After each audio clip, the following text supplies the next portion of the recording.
ফুটন্ত গরম পানির ভাপে তৈরি করে নিচ্ছি ভাইরাল ওয়াও ওয়াও ব্রেড। আর এই ব্রেড তৈরি করতে কিন্তু অনেক অল্প উপকরণ লাগবে, যেটা অনেক চড়া দামে বাইরে গিয়ে কিনে খেতে হয়। এখন কিন্তু এই মুহূর্তে অনেক বেশি ভাইরাল হলো ওয়াও ওয়াও ব্রেড। একদম তুলোর মতো পাতলা, মুখে দিলেই মিলিয়ে যাবে, এত বেশি মোলায়েম। যারা তেল খেতে পছন্দ করেন না, একদমই তেল ছাড়া তৈরি করে নিতে পারবেন এই মজাদার wow wow bread. Wow wow bread তৈরি করার জন্য প্রথমে আমি তৈরি করে নিচ্ছি ভিতরের পুর।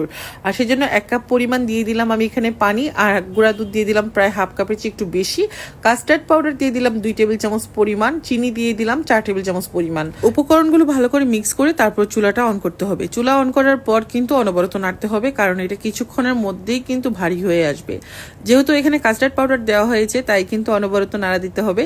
তো এরকম নাড়াচাড়া করতে করতে যখন এটা অনেকটা ভারী হয়ে যাবে, তখন কিন্তু চুলাটা অফ করে দিতে হবে। আমি এখানে চিনি আরও একটু অ্যাড করে দিলাম। মিষ্টির পরিমাণটা আপনারা টেস্ট বুঝে বেশি কম করে নিতে পারেন।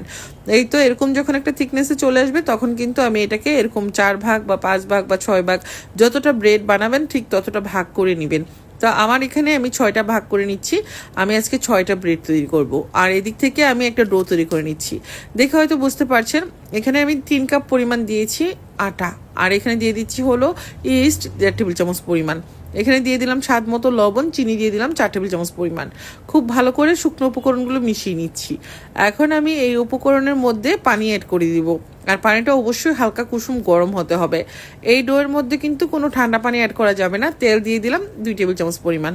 এখন আমি পুরোটা তেল অ্যাড করিনি, 1 টেবিল চামচ পরিমাণ এখানে অ্যাড করেছি। বাকি 1 টেবিল চামচ তেল আমি হাতের মধ্যে একটু একটু করে লাগিয়ে নিব। দেখে হয়তো বুঝতে পারছেন, একটু একটু করে তেল না দিলে হাতের মধ্যে কিন্তু ডোটা লেগে আসবে। আর এই ডোটা কিন্তু একদম যে শক্ত হবে ওরকম না, স্টিকি একটা সফট ডো তৈরি করব। রেস্টে রেখে দিলাম 20 মিনিটের জন্য। 20 মিনিটের মধ্যেই কিন্তু ডোটা ফুলে অ্যাক্টিভ হয়ে গেছে। এখন আমি এটাকে 6 ভাগে ভাগ করে নিচ্ছি। দেখে হয়তো বুঝতে পারছেন। আর 3 কাপ ময়দা দিয়ে বা আটা দিয়ে আপনারা কিন্তু এরকম 6টা ব্রেডই তৈরি করতে পারবেন, বা চাইলে আর একটু ছোট করতে পারেন। তবে এই ওয়াও ওয়াও ব্রেডটা একটু বড় বড় হলেই কিন্তু খেতে বেশি ভালো লাগে।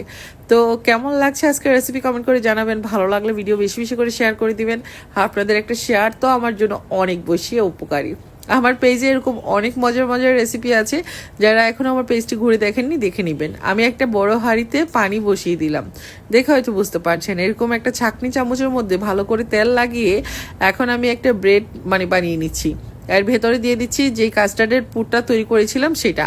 এখন যেগুলো করব এগুলো জাস্ট দেখে বুঝে নিতে হবে, বলে দেওয়ার কিন্তু কিছু নেই।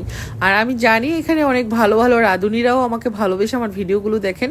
তো আর যারা নতুন রাঁধুনি, তাদের জন্যই কিন্তু আমি সম্পূর্ণটা বলে দেওয়ার চেষ্টা করি। এরকম একটা স্ট্রেনারের উপর আমি কিন্তু একটা বেকিং পেপার বিছিয়ে অথবা যে কোনো একটা কাগজ বিছিয়েও কিন্তু আপনারা এটাকে বেক করতে পারবেন। তবে আমি কিন্তু আজকে ফুটন্ত গরম পানিতে এটাকে ভাপে দিব। আপনারা চাইলে বেক করতে পারেন, চুলায়ও করতে পারেন, ওভেনে করতে পারেন। তবে সবার কাছে ওভেনটা অ্যাভেলেবেল থাকে না, চাইলে কিন্তু আপনারা চুলায় করে নেবেন। এটার টেস্টটা অনেক বেশি ভালো আসে। ভাইরাল এই রেসিপির ব্রেডটা কিন্তু ফুটন্ত গরম পানিতেই ভাপে তৈরি করা হয়। এখন আমি ভাপ দেওয়ার জন্য একটা হাঁড়িতে বসিয়ে দিলাম। দেখে হয়তো বুঝে নেবেন, আমার এখানে 6টা ব্রেড হয়েছে, তাই আমি 2টা চুলাতে বসিয়ে দিলাম, 2টা হাঁড়িতে। এখন আমি ঘড়ি ধরে 20 মিনিটের মতো এটাকে ভাপে বসিয়ে রাখবো।